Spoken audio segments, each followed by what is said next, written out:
तो प्रेम से बोलो राधे। श्री सुखदेव जी महाराज ने आगे मनु महाराज का वर्णन किया है। मनु सतरूपा से 5 संतानें हुई हैं, 2 लाला हैं और 3 लाली हैं। लालाओं का नाम है प्रियव्रत और उत्तानपाद, और लालियों का नाम है आकुति, देवहूति और प्रसूति। देखो, भगवान कश्यप ऋषि को हम लोग जानते हैं। कश्यप भगवान के पास में 2 भार्या हैं, एक का नाम है दिति और दूसरी का नाम है अदिति। तो दिति के माध्यम से जो संतान उत्पन्न होती है वो दैत्य स्वभाव वाली या दैत्य ही होते हैं, और अदिति माता के गर्भ से जो संतान उत्पन्न होती है वो देवता और हम सब लोग उत्पन्न होते हैं। तो कथा आप सब लोग जानते ही हैं कि एक बार सनकादि जी भगवान से मिलने के लिए भगवान के वैकुंठ धाम में गए, और वैकुंठ धाम में चूंकि जय विजय नाम के जो द्वारपाल हैं जो भगवान की सेवा में खड़े रहते हैं, उन द्वारपालों ने सनकादि जी को भगवान से मिलने से रोक दिया। लड़ाई झगड़ा करने लगे। तो भगवान को जब बाद में पता लगा तो भगवान ने भी माना कि हमारे द्वारपालों ने अपराध किया है, हमारे द्वारपालों ने गलती की है, इसलिए इन्हें सजा मिलनी चाहिए। तो सनकादियों ने भगवान की प्रेरणा से ही जय विजय दोनों को श्राप दे दिया कि तुम लोगों ने हमारे साथ में राक्षसी व्यवहार किया है। राक्षसी प्रवृत्ति माने लड़ाई झगड़ा, गाली गलौज, मार पीट, ये सब क्या है? ये सब राक्षसों का काम है। ये इंसानों का या देवताओं का काम नहीं है। इंसानों का काम तो प्यार से प्रेम से रहना है, देवताओं का काम भी प्रेम से ही सारा कार्य करना है। तो ये लड़ाई झगड़ा हम लोगों का कार्य नहीं है, इसलिए तुमने राक्षसी वृत्ति से हमारा अपमान किया है, जाओ राक्षस हो जाओ। तो सनकादि जी ने श्राप दे दिया जय और विजय दोनों। समय आने पर वही जय और विजय दिति मैया के गर्भ से एक हिरण्यकशिपु और दूसरा हिरण्याक्ष बन करके संसार में प्रकट हो गए, और देखते ही देखते इतने बड़े हो गए, इतने विशाल हो गए, पहाड़ों के समान जिनके शरीर हो गए। तो देखो, हिरण्याक्ष जो है बड़ा ही बलवान था। देखो, जो ज्यादा बलवान होता है, जो ज्यादा वैभवशाली होता है, अहंकारी तो होता ही है। अब उसे लड़ने भिड़ने के लिए कोई न कोई तो चाहिए, नहीं तो फिर दुनिया को ये कैसे पता लगेगा कि इनकी बहुत बड़ी सोर्स है, इनके पास बहुत ज़्यादा पैसा है, इनके पास बहुत ज़्यादा बल है, ये कैसे पता लगेगा? तो अहंकारी जो होते हैं वो अपने आप को संसार में प्रदर्शित करते हैं। तो हिरण्याक्ष ने देखा कि हमारे समान हमें यहाँ लड़ने भिड़ने के लिए कोई दिखाई नहीं दे रहा है, आखिरकार हम किससे लड़ें? पहाड़ के समान शरीर हो गया। तो जब नीचे इस धराधाम पर कोई नजर नहीं आया लड़ने भिड़ने वाला, तो हिरण्याक्ष आकाश में चला गया खोजने के कोई तो मिले जिसके साथ लड़ करके हम अपनी भुजाओं की खुजली मिटा सके। तो आकाश में तो आप जानते ही हैं कि देवता लोग विचरण करते हैं, और देवताओं के जो देव ऋषि हैं जिनका नाम है देवर्षि नारद जी आ गए। नारद जी आ गए, नारायण नारायण नारायण नारायण करते हुए नारद जी आए तो नारद जी को हिरण्याक्ष ने पकड़ लिया। ए बाबा, क्या नारायण नारायण नारायण करता हुआ घूम रहा है इधर? नारद जी गए, बोले हाँ महाराज बताओ क्या बात है? बोले बात क्या है, हमारे साथ में दो दो हाथ करेगा क्या? तो नारद जी ने कहा कि राम राम राम राम, अरे राम राम, अरे भैया हम कोई पहलवान या मल्ल थोड़े ही हैं, हम तो बाबा जी आदमी है, हम दो दो हाथ नहीं करते।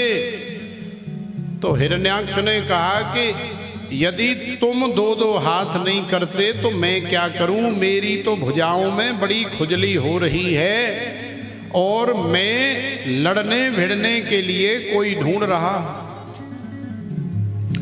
तो माताएं जो भी आ रही हैं ना, उनको इशारा कर दिया करो, ये प्रसाद यहाँ जो सामने तखत है ना, यहाँ रख दो, उधर ही रख दो। हाँ बस, यहाँ से फिर ये गिरेगा एकदम से, एक ही रख दो, सब मत उठो, बस एक। तो हिरण्याक्ष ने कहा कि बाबा यदि तुम हमारे साथ में नहीं लड़ सकते तो तुम तो सारी दुनिया में आकाश मंडल में विचरण करते हो, तो तुम तो बड़े बड़े मल्ल बड़े बड़े पहलवानों को जानते होंगे, तो आप हमें बताओ कि हमारी भुजाओं की खुजली मिटाने वाला कोई है जिसके साथ हम युद्ध कर सकें। तो नारद जी ने फिर अपने मन में सोच लिया कि हाँ भाई, पहलवान तो एक है और हमारे सबसे बड़े पहलवान तो भगवान श्रीमन नारायण ही हैं, क्योंकि भगवान श्रीमन नारायण से बड़ा पहलवान इस संसार में सारी दुनिया में और कोई नहीं है।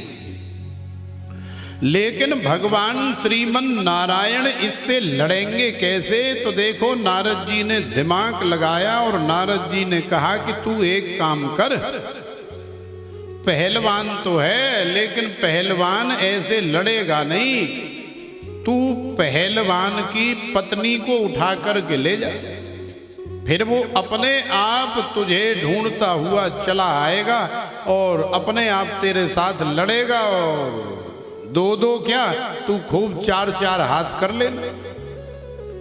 तो हिरण्याक्ष ने पूछा कि भाई कौन सा पहलवान है और कौन सी पत्नी है?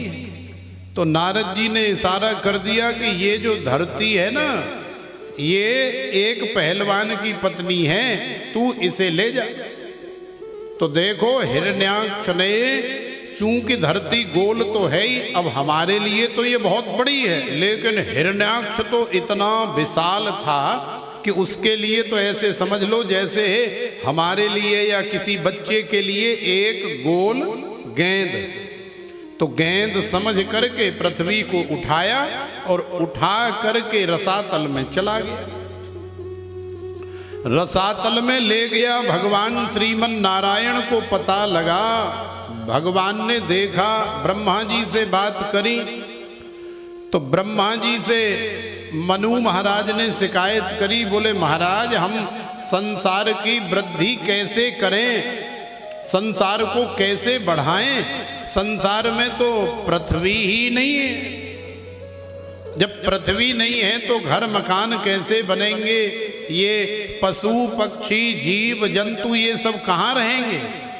भाई रहने के लिए कोई आधार तो चाहिए, जल ही जल दिखाई दे रहा है तो जल में सब थोड़े ही रह लेंगे, जल में तो केवल जो जलचर जीव हैं वही तो रह सकते हैं, थलचर थोड़े ही रह लेंगे। तो ब्रह्मा जी ने भगवान श्रीमन नारायण से निवेदन किया, बोले महाराज पृथ्वी को कोई राक्षस उठा करके ले गया है और आप कह रहे हैं कि कितनी वृद्धि हो गई। अरे वृद्धि कहाँ से होगी संसार की, पहले पृथ्वी को वापस ले करके आओ, उसकी स्थापना करो। तो भगवान को पता लगा, तो भगवान श्रीमन नारायण गए और जा करके रसातल में हिरण्याक्ष के साथ भगवान का बड़ा भयंकर युद्ध हुआ।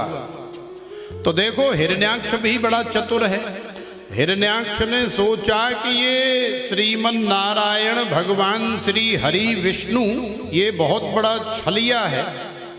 यदि मैं साफ सुथरे जल में रहूंगा तो ये यहाँ आ जाएगा, लेकिन मैं ऐसी जगह छुप जाता हूँ जहाँ ये आएगा ही नहीं। क्यों नहीं आएगा? क्योंकि इसको पवित्रता, साफ सफाई, निर्मलता, सहजता पसंद है, इसलिए ये गंदगी में तो आएगा नहीं। भाई कोई सीवर हो, कोई गटर हो, हर आदमी घुस जाएगा क्या उसमें?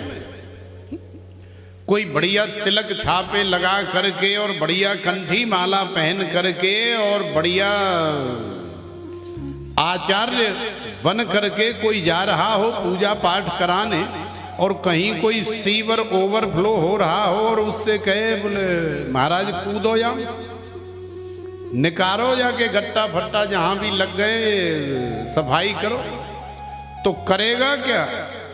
तो हिरण्याक्ष ने सोचा कि विष्णु को पवित्रता, सहजता, साफ सफाई, निर्मलता पसंद है। जहाँ पवित्रता है, जहाँ निर्मलता है, वहीं विष्णु जी जाते हैं, अन्यथा नहीं जाते।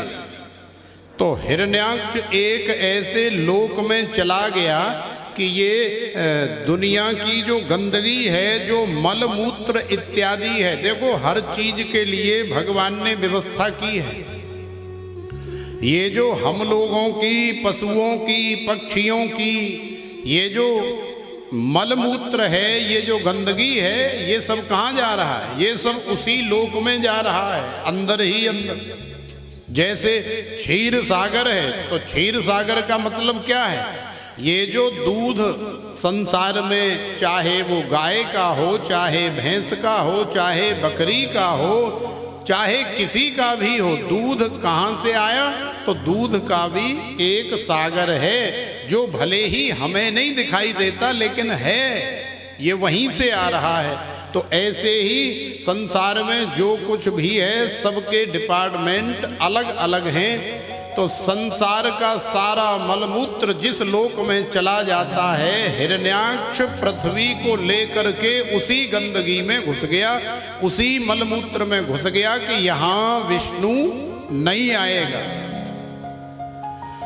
लेकिन हिरण्याक्ष ये भूल गया है कि भगवान को छलिया इसीलिए नहीं कहते हैं। तो भगवान ने फौरन अपने स्वरूप को चेंज किया और ब्रह्मा जी को छींक आई, तो ब्रह्मा जी के नासिका रंध्र से एक अंगुष्ठ मात्र का सूकर का बालक माने वाराह भगवान का प्राकट्य हो गया।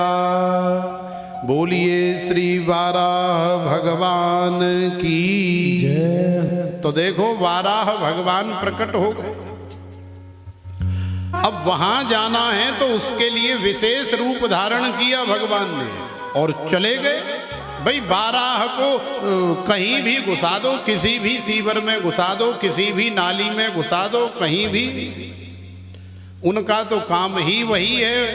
तो वाराह भगवान गए और वाराह भगवान ने हिरण्याक्ष के साथ में युद्ध किया और खूब उसके बाजुओं की, हाथ पैरों की खुजली मिटाई और इतनी मार लगाई कि मारते मारते एक मुक्का ऐसा मार दिया कि हिरण्याक्ष का प्राणांत हो गया। बोलिए वाराह भगवान की जय जय श्री राधे। तो देखो वाराह भगवान ने हिरण्याक्ष का कल्याण कर दिया, हिरण्याक्ष को मार दिया। तो इस तरह से वाराह भगवान का हमारे जीवन में प्राकट्य होता है। आगे फिर भगवान पृथ्वी को लेकर के आए और फिर से पुनः पृथ्वी की स्थापना हुई। पृथ्वी की स्थापना करने के बाद फिर मनु महाराज ने ब्रह्मा जी के बालक कर्दम ऋषि के साथ में अपनी पुत्री देवहूति का विवाह भगवान की कृपा, भगवान की इच्छा से ही संपन्न कराया और संपन्न करा करके भगवान चले गए। तो करदम और देवहूति का भी बड़ा परम पावन चरित्र है। मैया देवहूति और करदम ऋषि के माध्यम से भगवान कपिल का हमारे जीवन में, इस संसार में प्राकट्य हो गया। बोलिए श्री कपिल देव भगवान की जय। तो देखो कपिल भगवान भी संसार में आ गए और कपिल भगवान ने सांख्य शास्त्र का हमारे जीवन में, संसार में उपदेश किया। तो सांख्य शास्त्र को पढ़ करके हम लोग अपना जीवन धन्य बनाते हैं। आगे श्री सुखदेव जी महाराज राजा परीक्षित के माध्यम से हमें कथा श्रवण करा रहे हैं। लेकिन भगवान कपिल ने मैया देवहूति को ऐसा सुंदर उपदेश दिया, ध्यान करना सिखाया, भगवान का स्मरण करना सिखाया, कीर्तन करना सिखाया, भगवान का नाम जप सिखाया। और अंत में जब मैया देवहूति ने पूछा कि लाला तू तो मुझे यूं बताए दे कि इन सब चीजों का सार क्या है, तो भगवान कपिल ने मैया देवहूति को सार बताया कि देख मैया, सार तो केवल और केवल हरि नाम संकीर्तन ही है। हमारी किशोरी श्री राधिका रानी के नाम को जपना ही वास्तव में सार है। तो प्रेम से बोलो राधे। तो कौन कौन हमारे साथ में कीर्तन